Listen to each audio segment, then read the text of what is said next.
मुसळधार पावसामुळे भंडारा जिल्ह्यातील हजारो हेक्टर शेतीमध्ये धान पिकाचे नुकसान झाले असून नुकसान भरपाई देण्यात यावी अशी मागणी वंचित बहुजन आघाडीच्या वतीने जिल्हाधिकारी भंडारा यांना दिलेल्या निवेदनाच्या माध्यमातून करण्यात आली आहे। भंडारा जिल्ह्यात मागील काही दिवसांपासून पावसाचा जोर वाढल्याने जिल्ह्यात नुकतीच रोवणी झालेले शेत संपूर्णपणे पाण्याखाली आल्यामुळे संपूर्ण धान पिकाचे नुकसान झाले आहे। त्यामुळे दुबार रोवणी करण्याची वेळ शेतकऱ्यांवर आली आहे।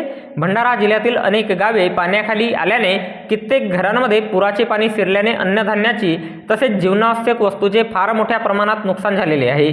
तसेच घरी ठेवलेल्या बी बियाणांचे नुकसान झाले असून अनेक घरांची पडझड झाली आहे। त्यामुळे भंडारा जिल्ह्यातील विविध गावातील शेतकरी मानसिक तणावात असल्यामुळे त्यांना धीर देण्यासाठी शासनाने जिल्हा प्रशासनाला झालेल्या नुकसानीचे त्वरित पंचनामे करून शेतकऱ्यांना आणि घरे बुडालेल्या गावातील लोकांना अन्नधान्य, जीवनावश्यक वस्तू आणि शुद्ध पाण्याचा पुरवठा करून द्यावा। तसेच अनेक घरांची पावसामुळे पडझड झाली, त्यांना योग्य ठिकाणी राहण्याची सोय उपलब्ध करून तात्काळ आर्थिक मदत करावी अशी मागणी वंचित बहुजन आघाडी जिल्हा भंडाराच्या वतीने जिल्हाधिकारी भंडारा यांना दिनांक 24 जुलै 2024 रोज बुधवारला दुपारी 4:30 वाजता दिलेल्या निवेदनाच्या माध्यमातून करण्यात आली आहे।